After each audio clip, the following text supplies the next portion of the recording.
I've got to say, actually, Wales started reasonably well in the first sort of 5-10 minutes. They had most of the territory. Their kicking game was okay. Thomas Williams, I think, generally kicked pretty well today. And that led to a chance from Adams in the corner. This was really only a half chance. He knocked it on after Thomas Williams had kicked through to the corner. I think even if he gathered that ball, he was going to be into touch anyway. So I don't really think that was a legitimate chance. But it was very close. It was a good bit of play, and the kick was exactly what was required. And we saw a lot of that type of kick in today's game. Kicks through to the corner, turning the defence, hopefully running through to get the try. But Italy took the lead shortly afterwards, and they would never relinquish it. Tommy Allen with 3-0 for a penalty. On the 8th minute, Wales should have actually had a penalty at the line-out. In comms, they kind of said it was a good contest, but I don't think it was. The Italian player was not as high. He couldn't actually challenge for the ball, knock the Welsh hand out of the way. However, Pajarello kicked that out on the full. So it kind of, that all balanced out on its own, really, which was quite nice. Wales did actually get back in the game at 3-3. And this was a real smart bit of play by Thomas Williams. At the base of a ruck, he realised he was going to get absolutely annihilated by, I think, at least 2 Italians. So went down to pick the ball up, then stayed with the ball on the floor. And even though his hands were on it, as long as you don't lift it, then you're not allowed to tackle him. And that triggered the Italians into going in and whacking him, which gave Wales a penalty, which Thomas converted on 17 minutes. But by this stage, Italy was starting to really dominate the kicking game. And it was in a couple of ways, really, just kicking accuracy, right? So you're either kicking long or you're kicking high to compete. And Italy managed that. They often kick directly down the middle of the pitch as well, which kind of forces Wales then to either try and kick for touchline, or they have to bang it at least as long back down the middle of the pitch as well. So Italy were dominating that kicking battle. They really were. It's got to say, Ben Thomas's kicking at fly half for Wales was not of the required quality. It wasn't long enough when he was trying to kick long. When they were trying to kick to compete, so often it just landed in Italian hands. And they had so much time under the ball. They just weren't striking the ball clean enough, the Welsh. And Italy, I mean, that was exactly where the game was won or lost, really, because Italy dominated territory off the back of that. And Wales were just absorbing pressure time after time after time. And it was after one of these kick battles that Negri got an absolute whacking on, I think it was Hathaway who caught it. He was on for Tompkins, who was off with the HIA. And then Negri won the next one on the floor as well. And it was just at this point where it was like, right, the tide has really turned now, because Wales were doing okay in the first sort of 10, 15. They were in it, they were competing, and they were actually making ground a couple of times when they carried the ball in the Italian territory, especially early doors. But that didn't last. That really didn't last. And it was a quality bit of play that led to the Capozzo try as they flooded round from a scrum, sort of right side scrum.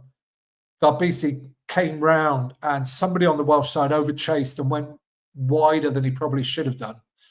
Garbisi noticed that, so stepped back inside, went through the hole, grubbered through to the corner, and the kick was absolutely perfect for Capozzo to fly through and dot it down for a try. Now, interestingly, in the comms, they were talking about whether Capozzo's elbow was in touch or not, or how close it was to being in touch. But law aficionados will know that that's absolutely irrelevant, because Capozzo was just tapping the ball down. So not being in possession means that even if his foot, arm, anything was actually in touch and goal, it made no difference as long as the ball was in play and he tapped it down clearly. So that Capozzo try was correctly given, but it would have still been a try, even if Capozzo had an elbow in touch or any other part of his body in touch.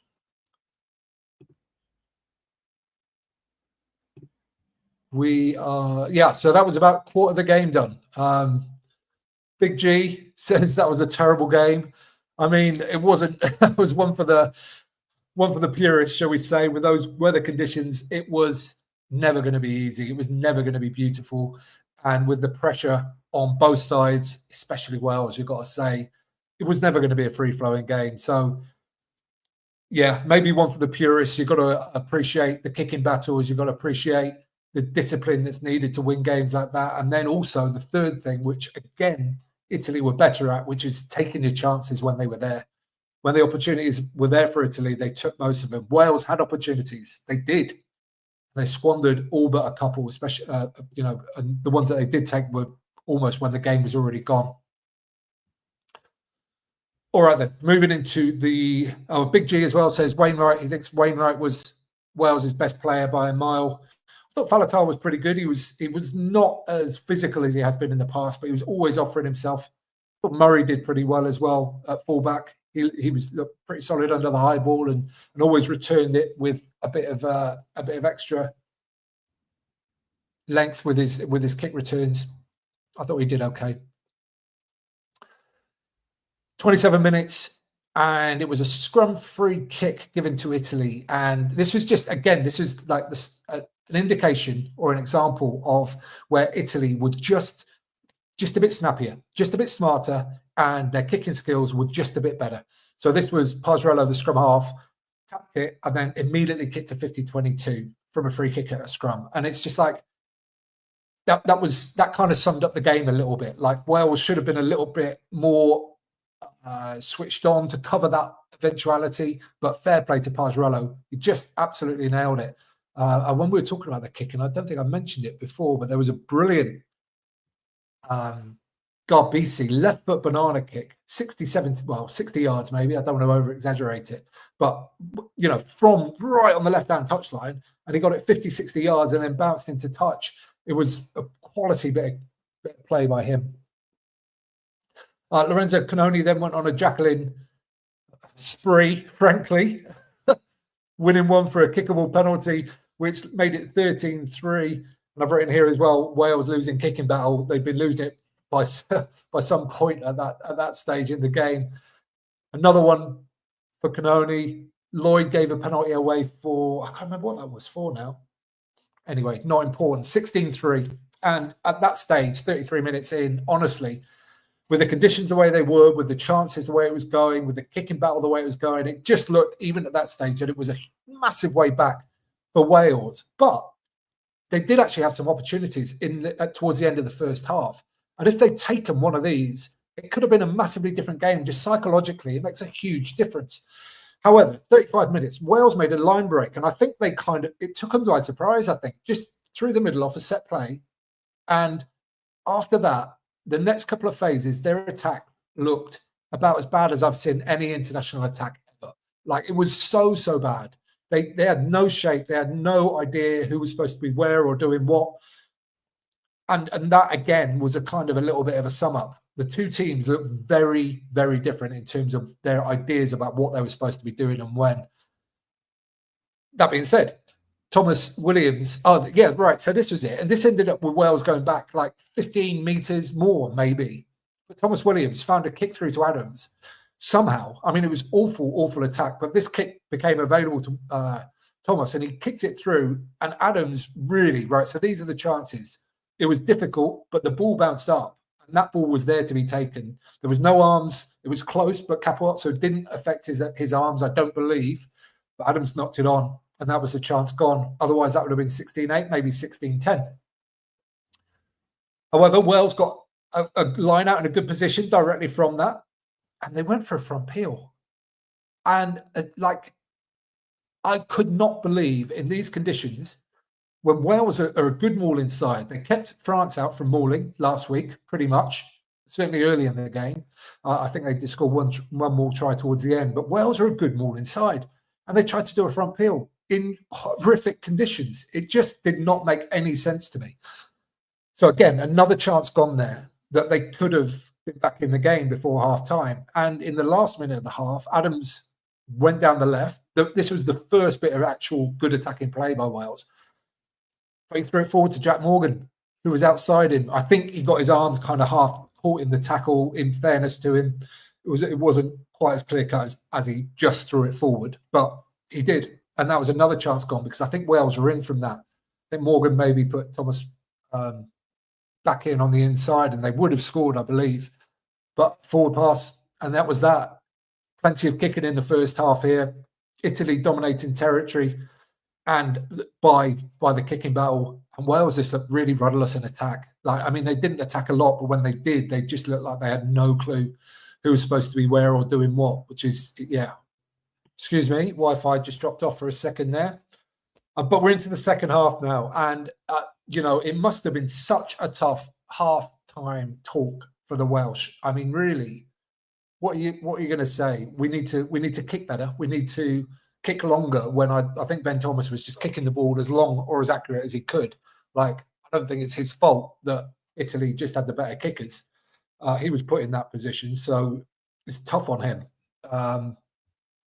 Keep your questions coming in, and we will answer as many of these as we can to get as we go along. From Evil Badger, why did it take till the 70th minute for Wales to start playing with intent and urgency? Yes, it certainly appeared that way, didn't it? I mean, I feel like Wales just couldn't get, it's kind of what I've spoken about already. They couldn't get a foothold in the game through territory, because their kicking game was getting dominated by the Italians. And I think it's fair to say this is something Dave Sleman spoke about on the England podcast review that we did last week. There are times where you don't want the ball. You literally don't want it. And today was definitely one of those days where you really don't want the ball unless you're right in the opposition territory. And even then, probably, if you don't score within a phase or two, you want to put it behind and put pressure on them, try and force an error, win a kickable penalty, or, force a yellow card, which did happen later in the game. And I think Wales just couldn't get to that point in the game. They couldn't get to the point where they could then show the enthusiasm, show the urgency and attack that was needed. So, yeah, it was tough, but they looked like a team that was in a lot of trouble, to be fair. They looked under pressure. They looked like they couldn't get anything going at all. And yeah, it was thrilling towards the end. It generally was. I was like, oh my God, how could this suddenly become a draw? But, it didn't turn out that way. In the 44th minute, let me know about this incident, because it wasn't mentioned on comms, but it looked fairly obvious to me. Bichetti carried the ball up, and I'm pretty sure he basically just knocked Henry Thomas out. He looked like he was clean out on the floor. Matt Carley sort of wandered across, looked at him, and he was sparko on the floor. It wasn't really mentioned in comms, and I was like, right, surely they've got to immediately get him off for a HIA, but he got subbed at the next break in play anyway. But he looked a little bit like he was, not fully compos mentis. It would be good to get players off immediately when it's that obvious, and it did look very obvious to me. Shortly after that, there was a good break by Murray, and he kicked through, and the kick did not look advantageous to me. That being said, with the conditions as they are, I think really it was the right choice to just kick the ball, get it down their end, have a potential error. And it very nearly was an error, because Tommy Allen went to ground a little bit early, I'd say. And as the ball was spinning into the in-goal area, he could only just got fingertips on it. Otherwise, that could have been a way back in for Wales. But again, with conditions like this, I've spoken about it so much already. You've just got to play the percentages. And that was the percentage call, and it nearly paid off for Wales. That was decent play by them. And then, poor Ben Thomas got absolutely nailed by Menoncello out the back of shape. And that was the end of his day, basically. I mean, it was a day to forget for him. I feel desperately sorry for him. I just think he didn't have the kicking game to compete with Garbisi, to compete with Tommy Allen. And it really showed. The Italians really dominated in that area. They had time to kick the ball back, and they kicked it longer and more accurately. So Dan Edwards came on for Thomas straightly after that, and Italy got a scrum penalty. So Italy were dominating the scrum as well. Obviously, another key battle area on a day like today. Plenty of errors, plenty of scrums, and Italy, for the most part, were the dominant force there. I thought, actually, there was a couple of scrums earlier in the game that they could have got penalties for as well that weren't given. It's up to Matt Carley. It's what he sees. But I thought Italy probably had more dominance than they got reward for in the scrum as well. Tell me if you heard this on the TV as well. The music and stuff being played over the stadium tannoy during breaks of play. There was absolutely loads of it. Faletau gave a penalty away.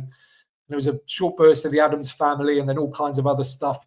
What do you reckon about that stuff? I don't know. It's I feel very old school saying it, and maybe it entertains people in the crowd, but it all seems a bit much for me. So that penalty was missed. So this is 2 in a row now. Tommy Allen, after looking like he couldn't miss anything, missed 2 in a row. So it's still 16-13. Importantly, 13 points difference. And this, this is the players know this, right? They know exactly what the score is and what the ramifications are of that. You suddenly think, still 20 minutes to go, little break in play. If they get one score now, then they got, they could still get back in this game somehow, even though they've been basically out of it for a long time. They could still get back into it, and things get more and more nervous as that goes on. Italy got another penalty, and this was from the Rogers high tackle after a kick chase. Pazzarello took this one. This was really long range.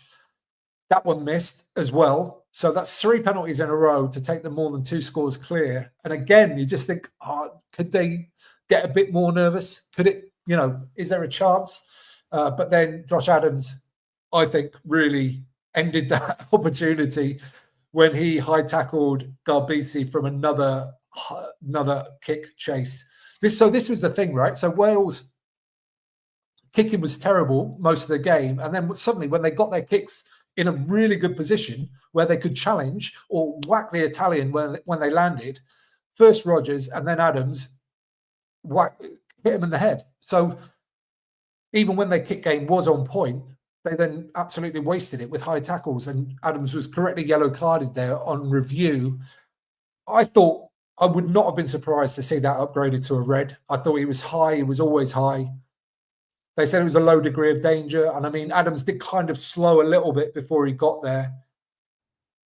I don't know. I think that could have gone either way. If it had been a red card, I wouldn't have complained about it from a Welsh perspective, for sure.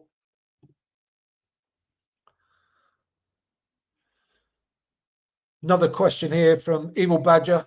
Is the Welsh problem a lack of quality players or the coaching?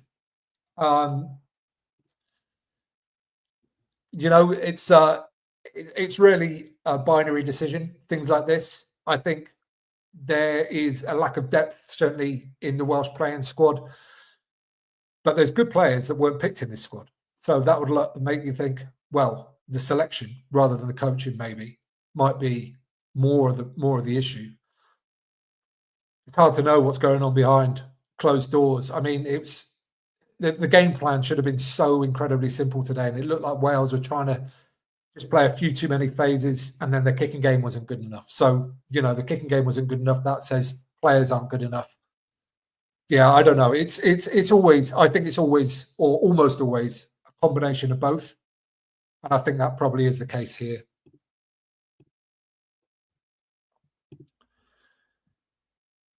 Into the last 20 minutes. And yeah, Wales down to 14 men. Italy get another penalty. They kick this one. So it's now 19-3. And everybody, well, not everybody, I certainly thought that is absolutely game over. There's no way anything can happen from here. It's just done. At that point, the yellow card hadn't been upgraded to red. So I was thinking, against 14 men, 19-3, Wales, they've had opportunities, but they didn't really look like they were going to break Italy down at all. But then the Welsh scrum came to town, won a penalty against the Italians, rightfully so. And just the note I made said Italy had been the better in the scrum up until that point, but winning that penalty gave Wales a foothold into the game, which they hadn't had for a long time. Actually, they really hadn't had a foothold since the first 5 minutes. They were sort of chasing stuff for most of the game before that. That led to a 5-metre line out, I think, and this was Freddie Thomas's double movement. And the thing about this that made me laugh was Matt Carley was speaking to the TMO, and he said something along the lines of, we want to check just before the ball was attempted to be grounded whether the bobble went forward. So then the TMO was like, yep, checking the bobble, which just made me chuckle. I'm not sure why, but I think that's funny. What do you think in the comments about this? Do you think it was correct that it was ruled out for a double movement? I'll give you a second to think about that and maybe type some answers before I give you my opinion. Yeah, so Freddie Thomas, the ball did bobble out, but it went backwards towards the Wales's line. Freddie Thomas picks up and very low to the ground initially, and all the way through actually, and he took the contact, legs driving all the time, and then bang, landed. So as soon as tackle's complete, essentially, whenever the knee or elbow hits the ground. So they all kind of hit the ground at the same time, to be fair. And then he immediately made a little kind of half movement like that. And then it was another movement to ground the ball on the line. So it all happened quite quickly, but I think that it was very clear that they were two distinct movements and it was correctly chalked off. However, 69 minutes, Wales did what they should have done in the first half when they had a line out in drivable territory and did a great shift drive to the front for Wainwright to score. 19-8 at this point, conversion missed, it hit the post. And, you know, that was another one where you think if Wales are going to win this game, that conversion probably needed to go over. And again, 19-8, 10 minutes to go, you're thinking, you know, there's really no way back into this. And Italy got a penalty shortly after that, after Faletau gave away another penalty for 22-8. And now it's definitely done, right? Richie only got yellow carded, though, in the 78th minute for persistent infringements deep in Italy's territory. And that led to a penalty try, which not only a penalty try and a yellow card for Dino Lam. So Italy are now down to 13 players. There's still a minute on the clock. And Wales have unbelievably got a chance to tie the game up. I mean, it beggars belief that they could have got themselves back into that position after the way the game had gone. And I was, you know, I've got no dog in this fight at all, but I was so nervous for the Italians they're trying to play a lot more pragmatically this year. And I think they're kind of struggling with it. Certainly last week, I thought they struggled with it. So maybe the conditions and the way this game was set up was just played right into their hands, that they could go out and fully commit to the pragmatism that they're trying to bring to their game. And to be fair, I thought they nailed it for the most part. So that was why I was feeling nervous for them, was that I thought they put a performance on the pitch that very much earned the win in these conditions. Wales couldn't get it done, though. They were, you know, the conditions made it difficult, but they still looked very disorganised on attack. And Italy saw the game out for a win. They were favourites beforehand, and I think it showed in the performances. I feel for Wales. It's a horrible place to be. I can't even imagine how they're feeling. It's awful.